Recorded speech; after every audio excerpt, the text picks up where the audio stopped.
В период сложной эпидемиологической ситуации в связи с угрозой распространения коронавирусной инфекции Министерством предпринимательства Республики Саха-Якутия совместно с бизнес-сообществом разработаны новые меры поддержки бизнеса. Меры предлагаются тем предприятиям, которые включены в расширенный перечень пострадавших отраслей. С перечнем можно ознакомиться на портале «Мой бизнес». С 18 мая текущего года начался прием документов на получение субсидий на финансовое возмещение части затрат субъектов малого и среднего предпринимательства на уплату процентов по кредитам, привлеченных в российских кредитных организациях, по лизинговым платежам в части дохода лизингодателя по действующим договорам, заключенным до 31 марта 2020 года, на финансовое возмещение части затрат индивидуальных предпринимателей, на возмещение части фиксированного платежа по страховым взносам, применяющих патентную систему налогообложения, на финансовое возмещение части затрат субъектов малого и среднего предпринимательства,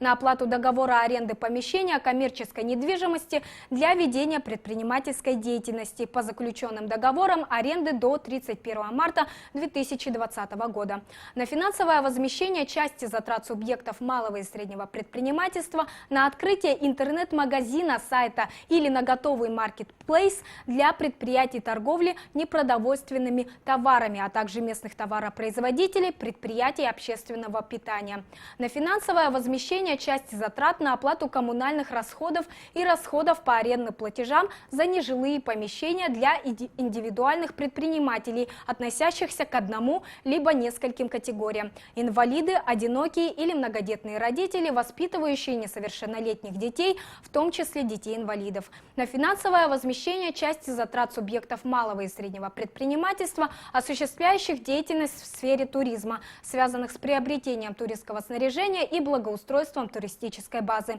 Срок приема документов с 18 мая по 6 июня 2020 года. Подробную информацию можно узнать по номеру горячей линии или на сайте Министерства предпринимательства.